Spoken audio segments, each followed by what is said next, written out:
नमस्कार साथियों, मैं संयम जैन नई ताज़ा न्यूज़ में आपका स्वागत करता हूं। आज वर्ल्ड अस्थमा डे है। अस्थमा की अगर हम बात करते हैं तो ये बड़ों में देखा जाता है, नॉर्मली बड़ों में देखा जाता है कि बड़े जो अस्थमा की वजह से काफ़ी सांस की जो है समस्या उन्हें हो जाती है, तो सांस से जुड़ी हुई एक बीमारी है। पर लेकिन ऐसा नहीं है कि सिर्फ बड़ों में ही होता है, बच्चे भी जो है इसके बहुत ज़्यादा शिकार होते हैं। काफ़ी संख्या में बच्चे जो है बीमार पड़ते हैं, पर लेकिन बच्चों को हम नज़रअंदाज कर देते हैं। उनके जो कुछ अगर इसके जो भी सिम्टम्स होते हैं, अस्थमा के जो सिम्टम्स होते हैं उनको हम नज़रअंदाज कर देते हैं, जो बाद में काफ़ी नुकसानदायक हो सकते हैं। तो अस्थमा से जुड़ी सभी जानकारी लेने के लिए, बच्चों से जुड़ी जो अस्थमा की जो बीमारी है उससे जानकारी लेने के लिए आज हम जिंदल अस्पताल में मौजूद हैं। यहाँ पर बच्चा विशेषज्ञ जो हैं डॉक्टर वीना गुप्ता हैं और डॉक्टर प्रियंका अहलावादी हैं, जो हमसे बातचीत करेंगे और बताएंगे कि अस्थमा के अंदर जो बच्चों के लिए क्या ख्याल रखा जाना चाहिए। डॉक्टर, सबसे पहले हम डॉक्टर वीना गुप्ता से जानते हैं कि कितना % जो है बच्चों के अंदर जो है अस्थमा की बीमारी होती है और कितने जो है इसको सीरियसली लेते हैं या नहीं लेते हैं। मैम प्लीज़ बताएं कि जो अस्थमा है वो कितने % बच्चों में रहता है। यहाँ डिफरेंट स्टडीज़ में पाया गया कि 7 से 10% तक बच्चों को अस्थमा की बीमारी पाई जाती है। एंड एक्चुअली देखा जाए तो जो अडल्ट अस्थमा है उसकी भी शुरुआत ज़्यादातर बचपन में ही होती है। एक चीज़ होती है जिसे हम कहते हैं कि एलर्जिक मार्क या एटोपिक मार्च, जो एक्चुअली इन्फेंसी में शुरू हो जाती है, न्यूनेटल पीरियड से शुरू हो जाती है। और अस्थमा सिर्फ एक ही प्रकार की एलर्जी है, लेकिन शुरुआत इसकी इनिशियली होती है डर्माटाइटिस से। तो पहले साल में हम यूजुअली देखेंगे कि इन बच्चों को थोड़ी बहुत स्किन में रैश, एलर्जीज़, खुजली वगैरह रहती है, जैसे एलर्जिक डर्माटाइटिस। बाद में जाके कुछ बच्चों को फूड एलर्जी स्टार्ट हो जाती है, जैसे वो 1 या 2 साल के होते हैं। तो उसके बाद उनका थोड़ा सुबह सुबह उठ के नज़ला, ज़ुकाम, खांसी, छींकें, एलर्जिक राइनाइटिस होता है। And then finally they go on to develop asthma. So इसकी शुरुआत जो होती है ये पूरे सीक्वेंस की होती है, ये राइट फ्रॉम नियोनेट और इन्फेंसी में ही स्टार्ट हो जाती है। और वही अगर कंट्रोल नहीं किया जाए तो अडल्ट में जाके वो अस्थमा का सिवियर रूप दिखाती है। इसमें अगर हम बात करें तो कितने अभी डेली की अगर हम बात करें तो अस्थमा की % अगर हम बात करें तो टोटल बच्चे कितने उसमें रहते हैं, और मतलब उसमें कितना जो स्टेज की अगर हम बात करें तो बच्चों में सीवियर होता है, माइल्ड होता है, कैसे रहता है। इसमें हर प्रकार की सिवियरिटी देखने को मिलती है। रफली 7 to 10% बच्चों को में अस्थमा हमें देखने को मिलता है। इसमें injury between the age groups of 6 to 12 years. And severity की ये कहें कि चाहे वो माइल्ड हो, इनके 4 कैटेगरीज होती हैं normally: mild, intermittent, mild persistent, moderate persistent, severe persistent. लेकिन हम किसी भी कैटेगरी को हल्के में नहीं ले सकते, क्योंकि जो शोध हुआ है चाहे ऑस्ट्रेलिया में और दूसरी कंट्रीज़ में, देखा गया कि जो माइल्ड कैटेगरीज हैं उनमें भी जो डेथ्स हैं वो काफ़ी ज़्यादा मात्रा में होती हैं, क्योंकि लोग उसे हल्के में ले लेते हैं। Suddenly when it happens they don't know what to do with it. And roughly about 80% of all asthma deaths are happening in the developing world. India के लिए एक बुरी खबर ये है कि इंडिया में दुनिया में सबसे ज़्यादा अस्थमा डेथ्स होती हैं, चाहे वो बच्चा हो या बड़ा हो। सो इंडिया में स्पेशली इसका अवेयरनेस होना बहुत ज़्यादा ज़रूरी है।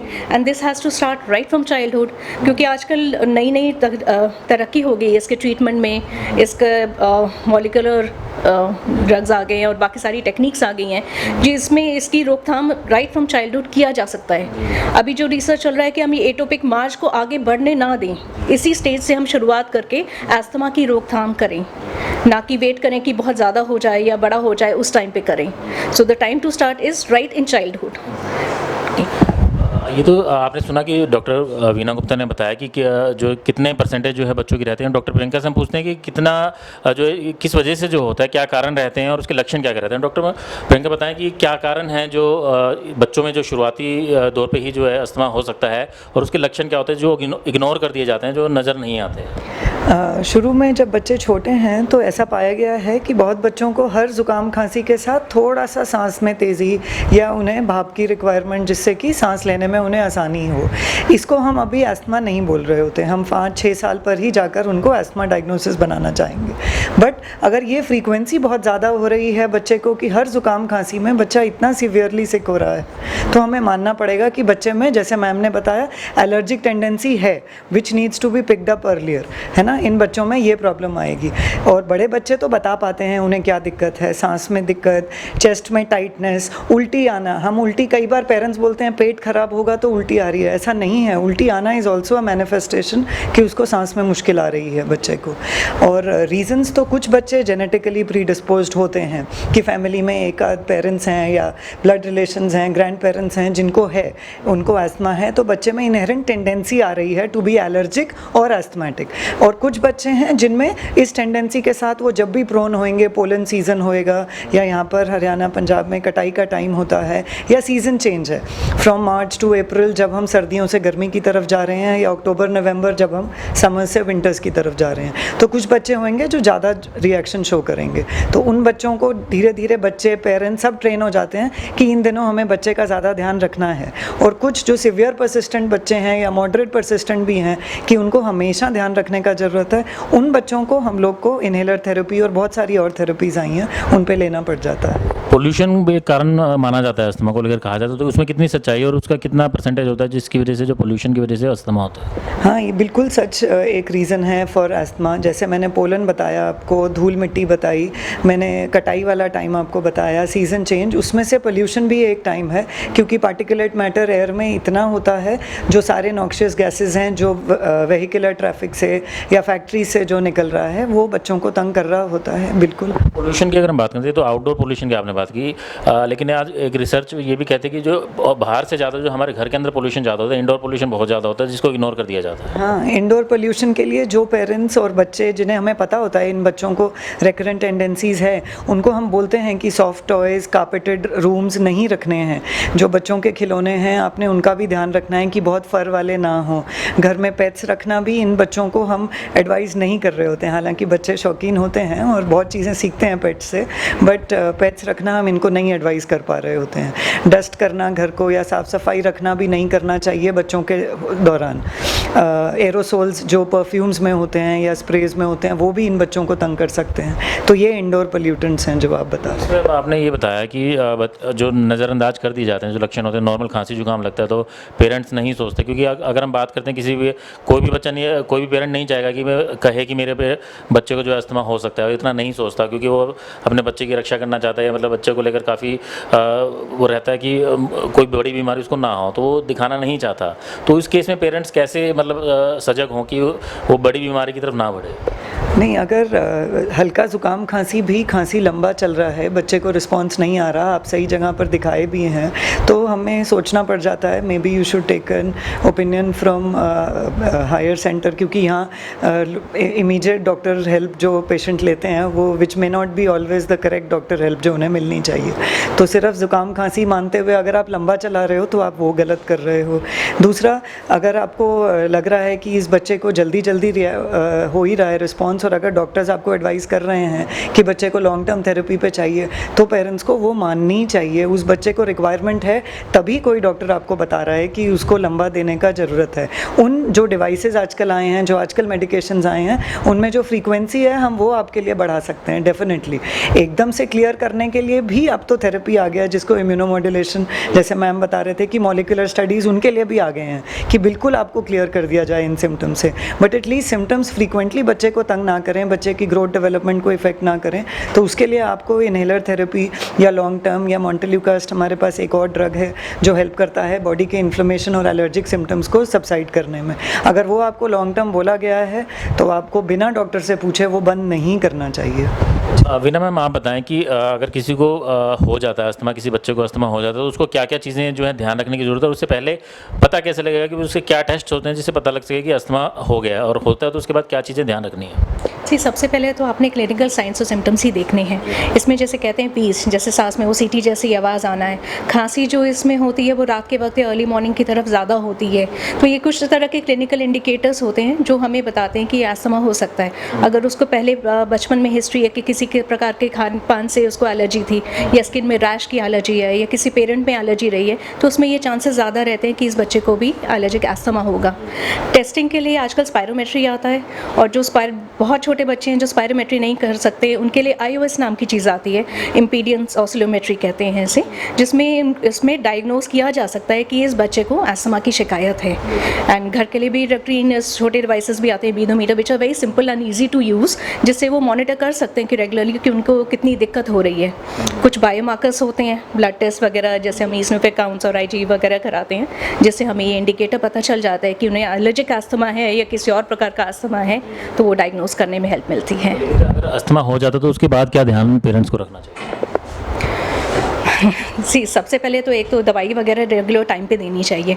सबसे पहले हमारा डायग्नोसिस कंफर्म हो गया है। ज़्यादातर कारण जब होता है सिवियरिटी के बच्चे को आईसीयू में एडमिशन दिलाने का, ये होता है कि वो दवाई प्रॉपर्ली नहीं जा रही है या जो इन्हेलर वगैरह प्रिस्क्राइब किया है वो नहीं दे रहे हैं, क्योंकि यहाँ पे टैबू बहुत ज़्यादा है दमा को लेकर। जैसे ही आप पेरेंट को बताएंगे वो घबरा जाते हैं कि दमा है और सोसाइटी में क्या बोला जाएगा, कोई दादी नानी बोल देंगी जी इसे यूज़ नहीं करना, इससे लेने से आदत पड़ जाएगी। तो सबसे पहले उन्हें ये बताना चाहिए कि जो चीज़ होती है वो खून में होती है, ज़्यादातर ये जेनेटिक होती है, ऐसा नहीं है कि इसे लेने से आदत पड़ जाएगी। सेकंड चीज़, इसकी टेक्निक और डोज चेक करना बहुत ज़रूरी है, क्योंकि ज़्यादातर लोग इसे प्रॉपर्ली ले नहीं पाते। तो इसमें आजकल कई तरह के डिवाइसेस आ गए हैं, जैसे साथ में स्पेसर्स आ गया है, सिंक्रो ब्रेथ एक्चुएटेड डिवाइसेस आ गए हैं, जिसकी मदद से अच्छी तरह से दवाई अंदर उनके जा सकती है। एंड अगर वो डॉक्टर की मदद ले तो डेफिनेटली हेल्प मिलेगी कि उनकी दवाई प्रॉपर्ली जा पा रही है या नहीं जा पा रही है। देन हमें उसके बाद ध्यान रखना पड़ता है कि किन कारणों से हो रहा है। एक तो आपका जेनेटिक हो गया है। एनवायरनमेंट में 3 तरह की चीज़ें होती हैं जिससे अस्थमा होता है। एलर्जेंस, आपके इरिटेंट्स हो गए, एंड ट्रिगर्स होते हैं।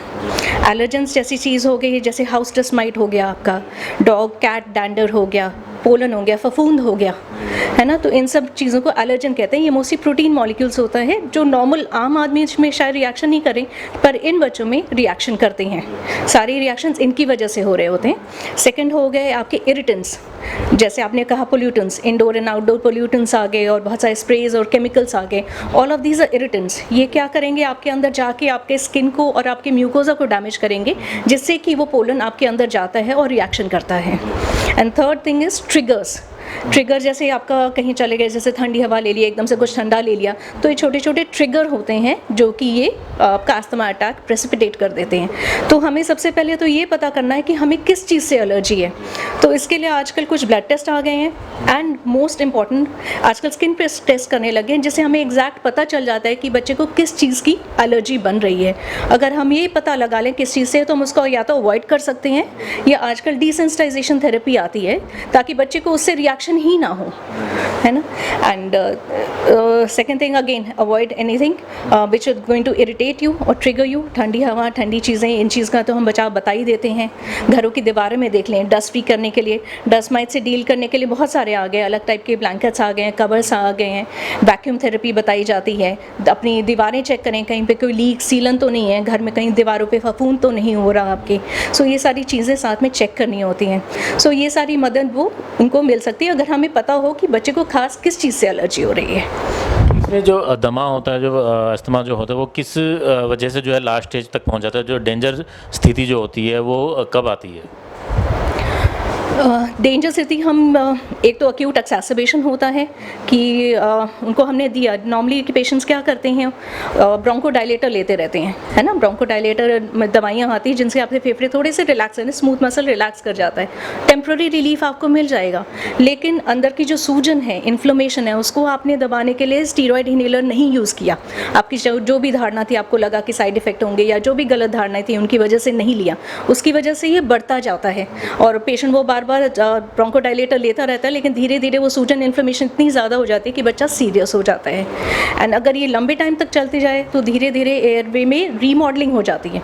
रीमॉडलिंग में क्या होता है कि जो अंदर की आपकी सांस की नलियाँ हैं, उसी में जो मसल्स हैं बहुत ज़्यादा हाइपरप्लास्टिक हो जाएंगी, मोटी हो जाएंगी, उनकी क्रोनिक सूजन से फाइब्रोसिस हो जाएगी। तो उसके बाद आप अगर दवाई भी लेंगे तब उसका असर पूरी तरह से नहीं आएगा, वो क्रोनिकली डैमेज की स्टेज में आ जाएंगी। So I think the treatment has to be started early, इससे पहले कि रीमॉडलिंग हो, है ना। डॉक्टर प्रियंका, एक चीज़ और आपसे जानते हैं, अभी हमने सब जाना कि सिम्टम्स क्या होते हैं, उसका इलाज क्या होता है, क्या कारण होते हैं जिसकी वजह से। एक अगर जैसे बच्चों की अगर बात करें, खासतौर से लड़कियों की अगर हम बात करते हैं, तो लड़कियों को अगर किसी को बचपन में अगर अस्थमा होता है तो वो अपनी रूटीन में नॉर्मल लाइफ कितना जी पाएगी? क्योंकि सबसे बड़ी चिंता जो होती है किसी भी पेरेंट को होती है, उसकी शादी की चिंता होती है। तो वो कितना नॉर्मल लाइफ वो जी सकती है और मतलब वो क्या फ़र्क डालता है उसके जीवन के ऊपर? एब्सोल्युटली कोई फ़र्क नहीं डालता है उसके जीवन में। ये बिल्कुल ही एक गलत धारणा है कि बच्चा बड़े होकर कैसे होएगा। सिर्फ गर्ल्स गर्ल्स के लिए क्यों, ये तो बॉयज़ के लिए भी इम्पॉर्टेंट है। बॉयज़ ने भी घर छोड़कर स्कूल जाना है, कॉलेज जाना है, हॉस्टल्स में रहना है, पेरेंट्स के बिना रहना है, तो ये तो हर दोनों बच्चों के लिए उतना ही ज़रूरी है। और इसके साथ नॉर्मल लाइफ जी जा सकती है। बहुत सारे स्पोर्ट्स पर्सन्स हैं, बहुत सारे फिल्म स्टार्स, एक्टर्स हैं जो इतने एज के हो गए। Mister Amitabh Bachchan is 80 and above and he is an asthmatic. I mean उनको किस चीज़ से आप रोक पा रहे हो काम करने से? It is totally a wrong notion कि इससे आगे जाकर लाइफ में कुछ प्रॉब्लम होंगे, आपके स्कूल, कॉलेज, जॉब्स, मैरिज, सब कुछ, है ना। ऐसा तो बिल्कुल ही नहीं है। और जैसा हम अगर मेंटेन करके रखते हैं तो बच्चे उसके साथ अपने बॉडी को ढाल भी लेते हैं। बच्चों को पता होता है कि मेरे को इस सीज़न में तंग होना है मैंने, तो I should take care of these things. और बच्चे हमसे बहुत अच्छा चीज़ें एक्सेप्ट करने और ग्रहण करने में होते हैं। अगर बच्चे बड़े होते हुए हमारे पास 14-15 ईयर्स के बच्चे आते हैं जो बिल्कुल अपनी डिजीज़ को सही तरीके से समझ चुके हैं कि हमें ब्रोंकोडायलेटर, इमीडिएट बीच वाली चीज़ की कब ज़रूरत है, और हमने लंबा जो हमारे इनहेल्ड स्टेरॉइड्स हैं जो हमारी सूजन कम करके रखते हैं, हमें ये लंबा लेना है, उनको पता है ये चीज़। हाँ जी।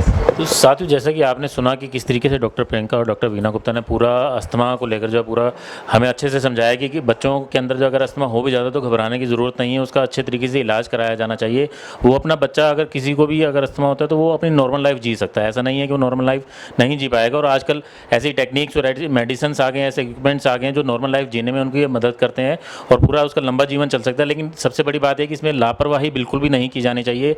अगर अस्थमा को लेकर कोई भी सिम्टम अगर नज़र आ रहा है तो उसको नज़रअंदाज नहीं किया जाना चाहिए, क्योंकि नज़रअंदाज अगर सिम्टम किए जाते हैं तो वो केस जो है डेंजर हो सकता है, उस केस के अंदर डेंजर हो सकता है और जान भी जा सकती है। पर लेकिन बहुत कम चांसेस होते हैं कि जान जाए, लेकिन अगर हम उसे नज़रअंदाज नहीं करेंगे तो जान बचाई जा सकती है और एक नॉर्मल लाइफ भी जी जा सकती है। मैं सय्यम जैन, कैमरामैन अशोक के साथ, नई ताज़ा न्यूज़, हिसार। लेटेस्ट वीडियोस के लिए सब्सक्राइब करें हमारा चैनल नई ताज़ा न्यूज़ और दबाएं बेल आइकॉन ताकि आप मिस ना करें कोई भी अपडेट।